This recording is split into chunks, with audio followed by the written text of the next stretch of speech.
कश्ती, बैठे हैं जिसमें सभी। जीवन है एक कश्ती,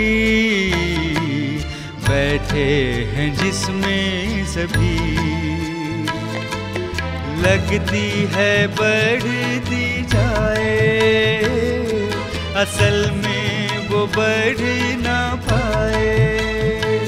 अगर यीशु माझी नहीं, अगर यीशु माझी नहीं।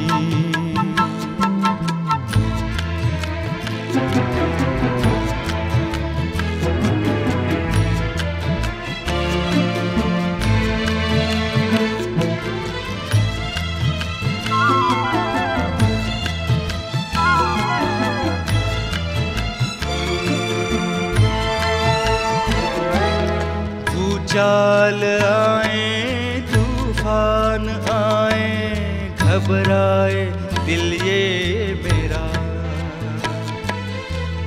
चाल आए तूफान आए, घबराए दिल ये मेरा। यीशु बनेगा तेरा सहारा, आज़मा ले तू उसको जरा, आज़मा ले तू उसको जरा। जीवन है एक कश्ती, बैठे हैं जिसमें सभी। लगती है बढ़ती जाए, असल में वो बढ़ ना पाए। अगर यीशु माझी नहीं,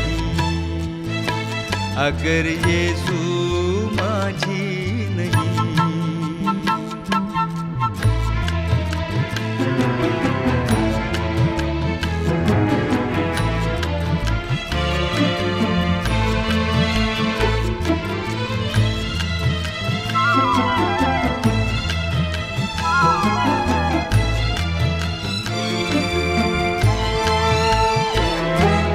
रास्ता कठिन और लंबा सफर हो, छाया हो अंधियारा।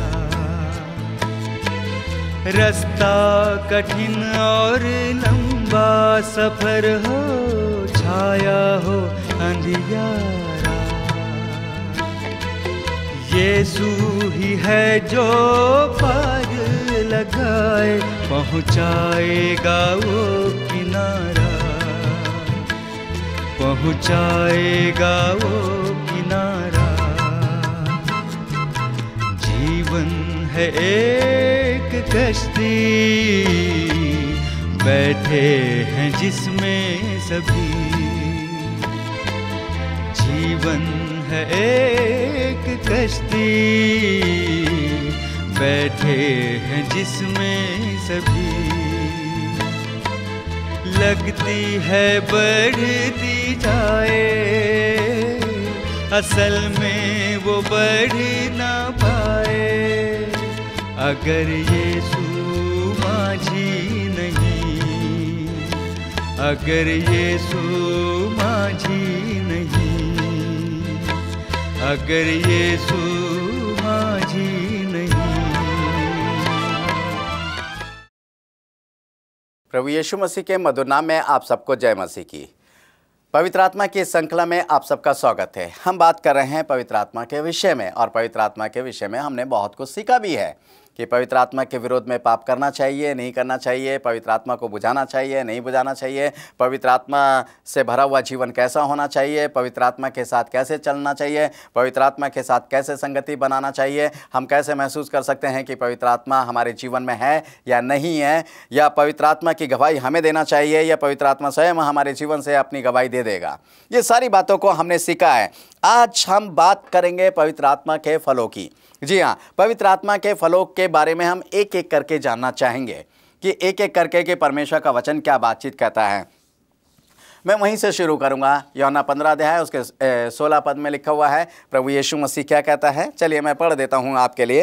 यहाँ पर लिखा हुआ है, तुमने मुझे नहीं चुना परंतु मैंने तुम्हें चुना है और तुम्हें ठहराया है ताकि तुम जाकर फल लाओ और तुम्हारा फल बना रहे, कि तुम मेरे नाम से जो कुछ भी पिता से मांगो वे तुम्हें देगा। जी हाँ, कि प्रभु यीशु मसीह कहता है कि तुम्हारा फल जो है वो क्या होना चाहिए, बना रहना चाहिए। आज हम बात करेंगे पवित्र आत्मा के फल की और एक एक फल के बारे में चर्चा करेंगे कि एक एक फल किस किस तरीके से हमारे जीवन में होना चाहिए।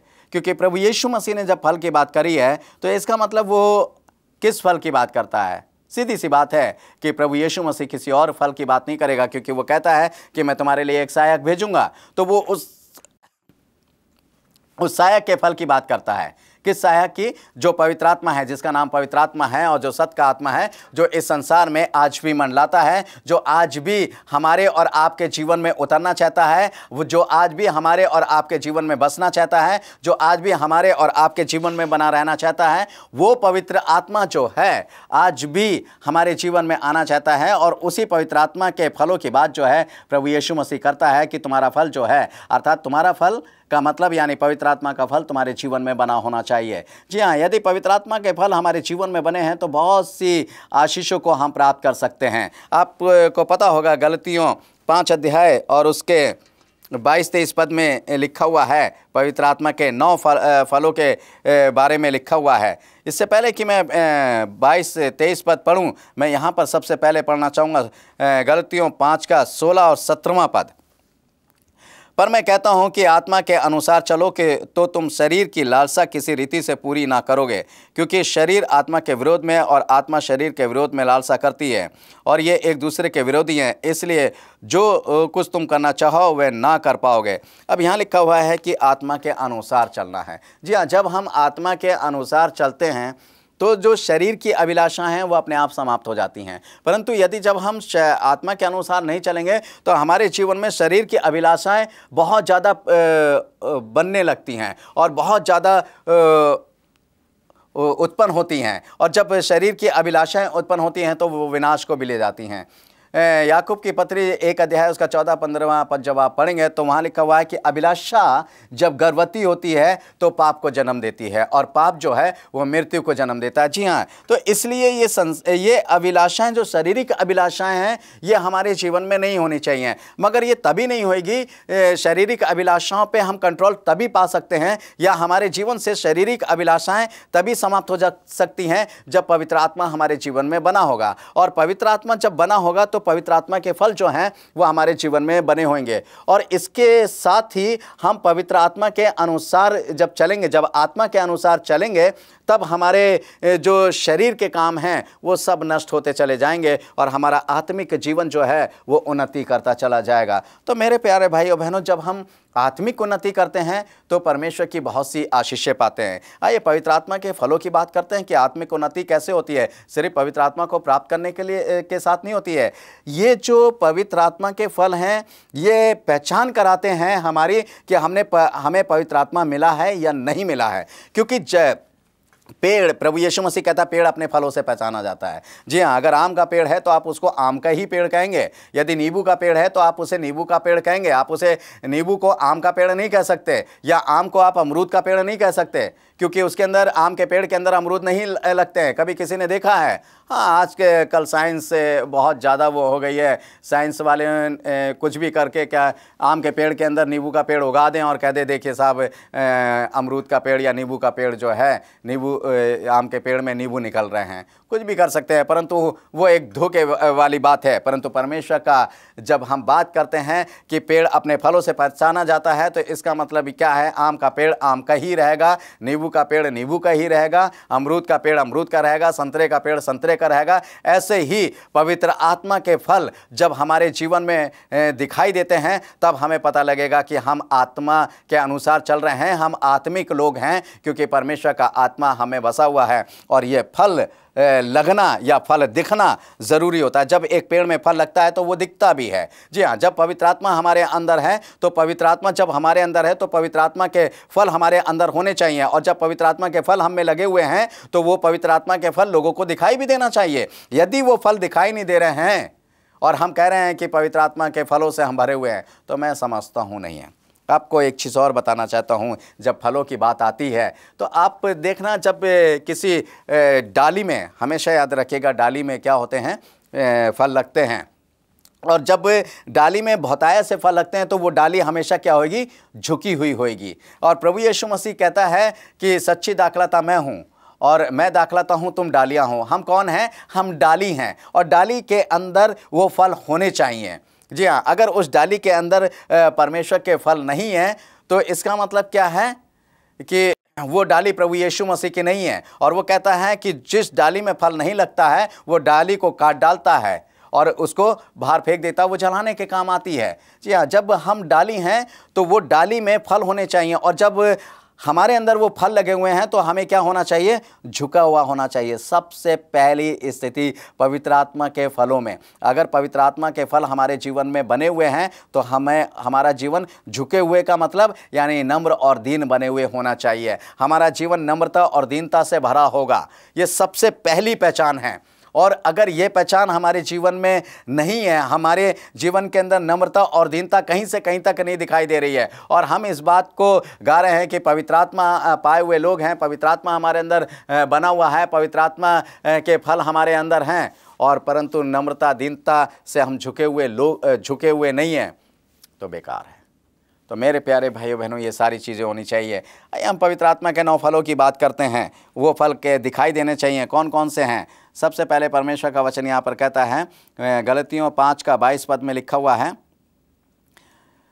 पर आत्मा का फल प्रेम, आनंद, मेल, धीरज, कृपा, भलाई, विश्वास, नम्रता और संयम है। ऐसे कामों के विरोध में कोई भी व्यवस्था नहीं है। जी हाँ, अब यहाँ पर परमेश्वर का वचन बताता है कि पवित्र आत्मा के जो 9 फल हैं वो क्या है? सबसे पहले प्रेम। अब प्रेम की बात जब हम करते हैं तो जब हम परमेश्वर के वचन में प्रेम से पढ़ेंगे तो प्रेम के बारे में पहला यूहन्ना 4 उसके 8 में लिखा हुआ है, क्योंकि परमेश्वर प्रेम है। अब इसका मतलब है कि पवित्र आत्मा का पहला फल क्या है? प्रेम। यानी जब प्रेम रूपी फल हमारे जीवन में है तो कौन है? परमेश्वर हमारे जीवन में है, क्योंकि परमेश्वर क्या है? प्रेम है। पहला कुरिन्थियों 13 मुझे बहुत अच्छा लगता है जब हम प्रेम की बात करते हैं। क्या कहता है? आपको पता हो गया कि मैं क्या कहना चाह रहा हूँ।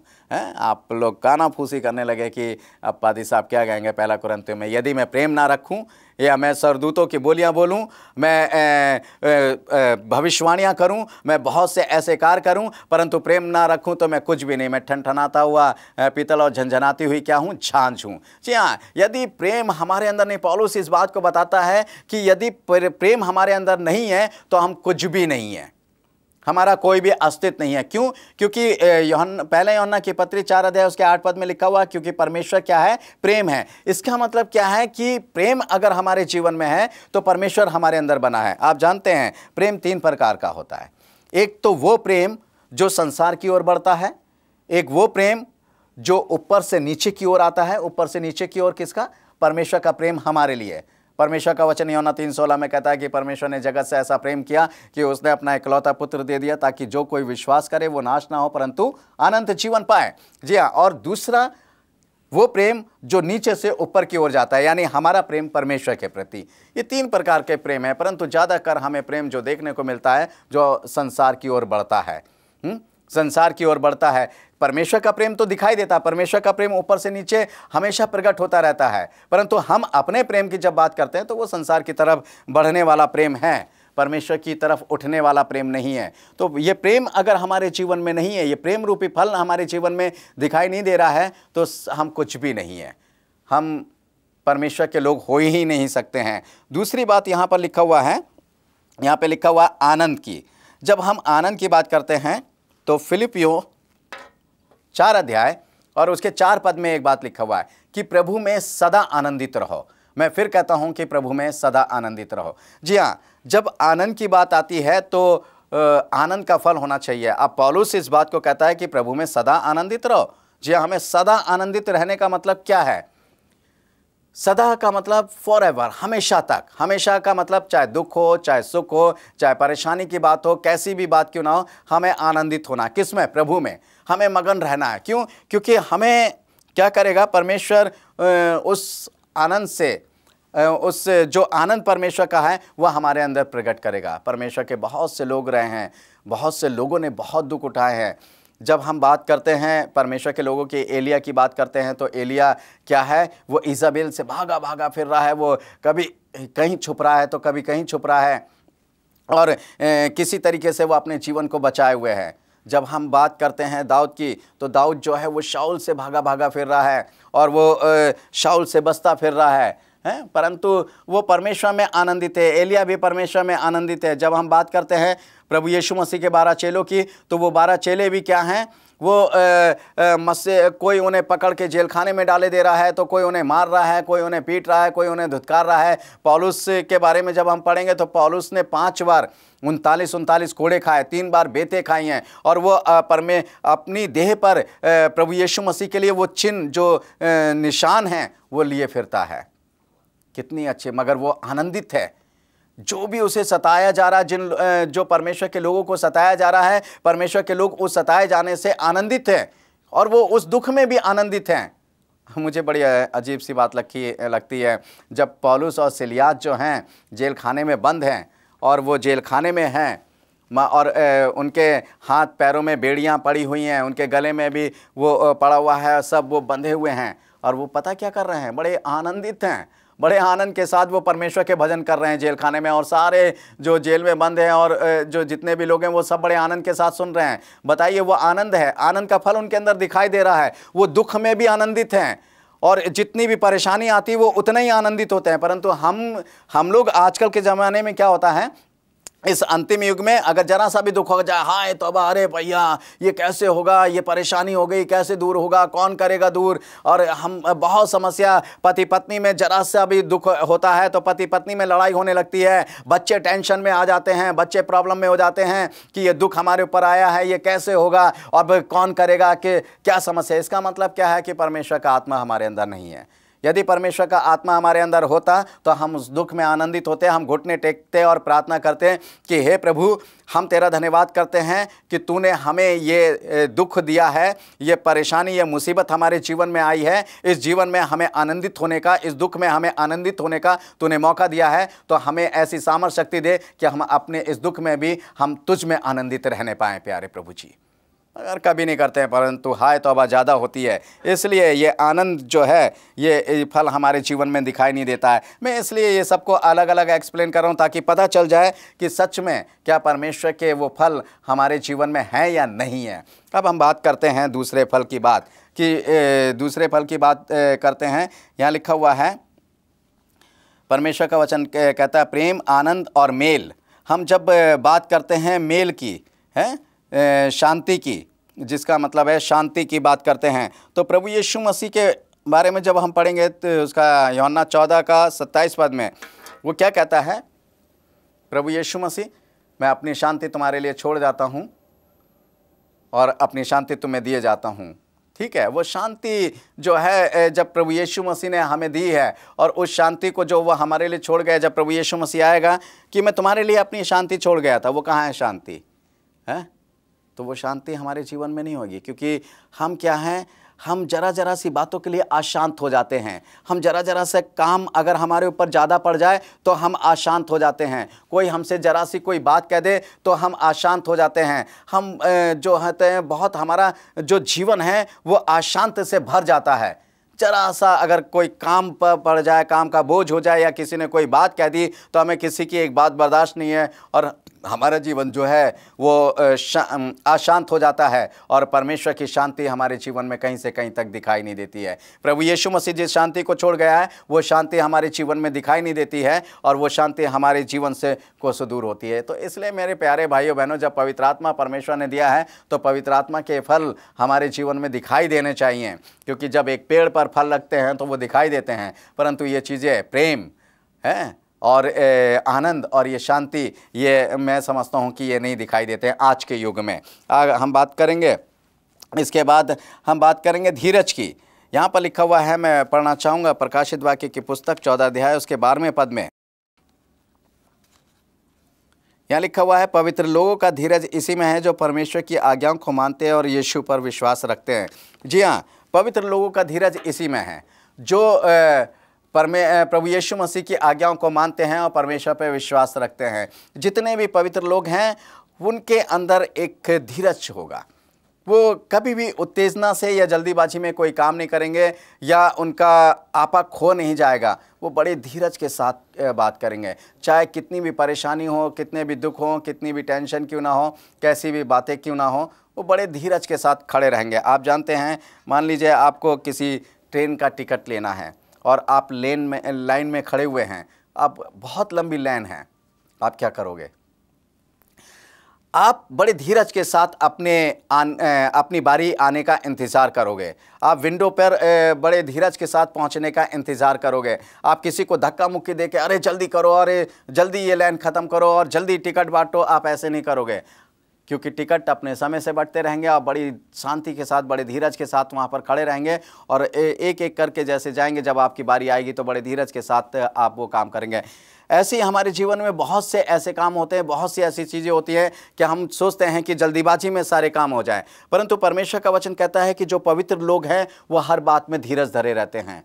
चाहे उनको सबसे लास्ट में ही क्यों ना चीज़ मिल रही हो, वो इस बात की तमन्ना नहीं करते हैं, परंतु परमेश्वर, वो पवित्र लोग ये जानते हैं कि परमेश्वर हमें जो भी चीज़ देगा, चाहे वो कभी भी दे, चाहे सबको बांटने के बाद मिले, मगर अच्छी मिलेगी, बुरी नहीं मिलेगी। इसलिए परमेश्वर अपने लोगों के धीरज को जानता है और परमेश्वर के लोगों का, जो पवित्र लोग हैं, वो सिर्फ एक बात को ध्यान रखते हैं, जिनके जीवन में धीरज का फल दिखाई देता है कि हम किस तरीके से परमेश्वर की आज्ञा को मानते रहें, किस तरीके से हम परमेश्वर पर विश्वास करते रहें, किस तरीके से हम अपने प्रभु यीशु मसीह की आज्ञाओं को मानते रहें और उस पर विश्वास करके अपने जीवन को जीते रहें। वो इसी धीरज के साथ अपने जीवन को बढ़ाते चले जाते हैं। मेरे प्यारे भाइयों बहनों, और परमेश्वर का वचन यहाँ पर कहता है कि धीरज के बाद जो फल आता है वह है कृपा।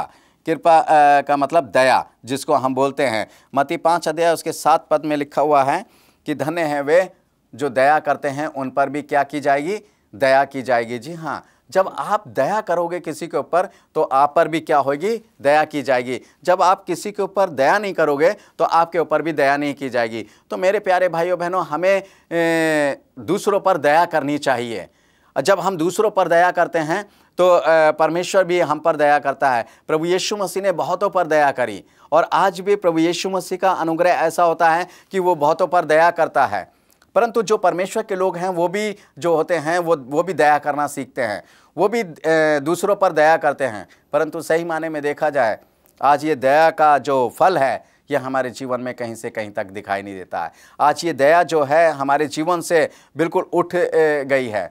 हम दयावंत लोग नहीं हैं, जबकि परमेश्वर का वचन ये कहता है कि हमें दयावंत लोग होना चाहिए, क्योंकि जो दया करेगा उस पर ही दया की जाएगी। ये परमेश्वर का वचन यहाँ पर बताता है। और हम पढ़ना चाहेंगे भलाई के बारे में। लिखा परमेश्वर का वचन कहता है, आप जानते हैं पौलुस अपनी पत्री में लिखता है, बुराई को भलाई से जीत लें। आज हम देखते हैं कि अरे उसने हमारे बारे में ऐसा बोला, उसने हमारे बारे में बुराई करी है, वो मेरी बुराई करता फिरता है। ठीक है, अगर वो बुराई करता फिरता, कब तक करेगा बुराई? कब तक आपकी बुराई करता रहेगा? करने दीजिए। आप उस बुराई के बदले जब आप उसकी भलाई करेंगे तो परमेश्वर की आशीष पाएंगे। मैं आपको एक किस्सा बताना चाहता हूँ। 2 पड़ोसी थे, औरतें जो थी, 2 थी। एक औरत अपने घर का कूड़ा जो थी दूसरी औरत के आगे डाल देती थी और उन दोनों में रोज़ाना लड़ाई होती थी, बड़े जम के लड़ाई होती थी। बहुत ज़्यादा मतलब परेशान थी वो औरत कि ये क्यों बार बार मेरे आगे कूड़ा डाल देती है। और वो औरत ऐसी थी कि रोज़ कूड़ा डाल देती थी और रोज़ उससे लड़ती थी दूसरी औरत जो थी। जब इस पहली औरत ने के पास एक बार एक पास्टर गया, उसने जब उनकी बात को सुना, उन्होंने कहा, पादी साहब मैं हमारे लिए प्रार्थना कीजिए और ये समस्या समाप्त नहीं हो रही है। पता नहीं वो कौन सा बैर मुझसे रखती है, कौन सी नफ़रत मुझसे रखती है, मुझे समझ में नहीं आ रहा है। पास्टर साहब ने कहा कि कल जब वो कूड़ा डाले तो तुम वो कूड़ा को बटोरना और उसके या अपना कूड़ा भी ले जाना और उससे कहना, बहन अगर तुम्हारा कोई कूड़ा हो तो मुझे दे दो, लाओ मैं फेंक आऊँ। उसको ये करना बहुत मुश्किल था, परंतु उसने बहुत धीरज के साथ इस बात को सुना और उसने पास्टर की बात को माना और वो अपना कूड़ा उठा कर ले गई। और इससे पहले कि वो बहन कूड़ा डालती, वो उसके घर पे गई कि लाओ बहन अपना कूड़ा मुझे दे दो, लाओ मैं तुम्हारा कूड़ा फेंक आऊँ। और जानते हैं वो उसने जब ऐसा करा, उसने जब इस तरीके की बातें उससे करी तो वो बहन बड़ी लज्जित हुई और उसने कहा, बहन मैं माफ़ी चाहती हूँ कि आज के बाद से मैं कभी भी तुम्हारे घर के आगे कूड़ा नहीं डालूंगी। तो उसने क्या करा, उसने बुराई को भलाई से जीता। पास्टर ने उसको ये बताया कि बुराई को भलाई से कैसे जीता जा सकता है। जी हाँ, कभी कदार हम सोचते हैं कि हम बुराई को बुराई से जीत सकते हैं। आप कभी नहीं जीत सकते हैं, क्योंकि बुराई को बुराई से जीतने का मतलब है बुराई को और बढ़ावा देना। परंतु जब हम बुराई को भलाई से जीत लेते हैं तब हम परमेश्वर की आशीषें पाते हैं। इसलिए पौलुस कहता है कि बुराई को भलाई से जीत लो। और यहाँ लिखा हुआ है विश्वास, नम्रता और संयम के बारे में मैं बात करूंगा। सबसे पहले बात करूंगा विश्वास के बारे में। याकूब 2 अध्याय उसके 26 पद में लिखा हुआ है कि विश्वास कर्म बिना अधूरा है। जी हाँ, अगर हम कर्म नहीं करेंगे, कार्य नहीं करेंगे तो हमारा विश्वास अधूरा है। हमें कर्म भी करना चाहिए, यानी हम विश्वासी तो हैं परंतु हम कार्य नहीं करते हैं प्रभु के लिए। तो जब हम विश्वासी हैं तो हमें प्रभु के लिए कार्य भी करना चाहिए। और यहाँ पर बात है नम्रता की। जब हम नम्रता की बात करते हैं तो मत्ती 5:5 पद में लिखा हुआ है, धन्य हैं वे जो नम्र हैं क्योंकि वो पृथ्वी के अधिकारी होंगे। जी हाँ, जब हम नम्र बन जाते हैं तब हम एक नए आकाश और एक नई पृथ्वी के अधिकारी होंगे। और परमेश्वर कहता है कि वो पृथ्वी के अधिकारी होंगे। उस पृथ्वी पर उनका वास होगा क्योंकि उस पृथ्वी पर परमेश्वर की धार्मिकता होगी और परमेश्वर उस नए आकाश और उस नई पृथ्वी पर अपनी धार्मिकता के साथ होगा। इसलिए मेरे प्यारे भाइयों बहनों, आओ हम संयम रखें। संयम का मतलब सेल्फ कंट्रोल अपने ऊपर रखें और इन सारे फलों से भर जाएं ताकि परमेश्वर की आशीषों को देख सकें। आइए प्रार्थना करेंगे। स्वर्ग और पृथ्वी के सृष्टिकर्ता परमेश्वर यहोवा, हम तेरा धन्यवाद करते हैं कि प्यारे प्रभु तूने अपने वचन से हमें परिपूर्ण किया और चाहते हैं हम तेरे इस पवित्र आत्मा के प्रत्येक फलों से भरे रहें। और पिता परमेश्वर, इन फलों ये फल हमारे जीवन से दिखाई देने पाएँ ताकि लोग देखें और कहें कि हाँ, इनका जीवन जो है फलवंत है और ये पवित्र आत्मा पाए हुए लोग हैं और पवित्र आत्मा से भरे हुए हैं। हम तेरा धन्यवाद करते हैं कि तूने हमारी प्रार्थना को सुना और अपने फलों से हमें भरा, अपने पवित्र आत्मा से हमें भरा। हम तेरा धन्यवाद करते हैं। ये प्रार्थना प्रभु यीशु मसीह नासरी के नाम से मांगते हैं। आमीन और आमीन।